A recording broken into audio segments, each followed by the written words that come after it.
Guys আমি শঙ্খধ্বনি উলুধ্বনি জাহাজ কেন বাজিয়েছিলাম? তো গাইস আমি বাজিয়েছিলাম ভোর 4টে উঠেছিলাম গাছি পুজোর জন্য বাজিয়েছিলাম। তো গাছি পুজোটা হয় কালী পুজোর একদিন আগে, পঞ্জিকা অনুযায়ী পুজোটা হয়। আর যাদের মধ্যে হয় তারা নিশ্চয় জানো যে গাছি পুজোটা নিয়মকানুনটা জানো সবই।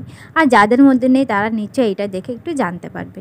তো যা হোক গাইস, আমি তো পুজোটা করে নিয়েছিলাম, আয়োজন করে আমার শাশুড়ি মার আমি আয়োজন করে নিয়েছিলাম পুজোটা। আর দেখো পুজোটা ভোর 4টে উঠেছিলাম গাইস, কতটা অন্ধকার ছিল নিশ্চয় দেখতে পাচ্ছ। তো গাইস আমি যা পুজোটা করে নিয়েছি, এরপর আমার শাশুড়ি মা বলেছিল আমার মেয়ের একটা বই দিতে গাছি ঠাকুরের ওখানে।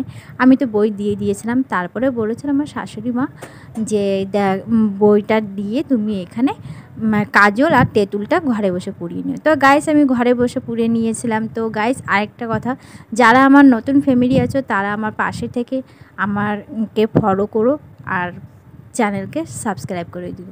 তো তোমাদের ভালোবাসায় আমি যেন অনেক দূর এগিয়ে যেতে পারি।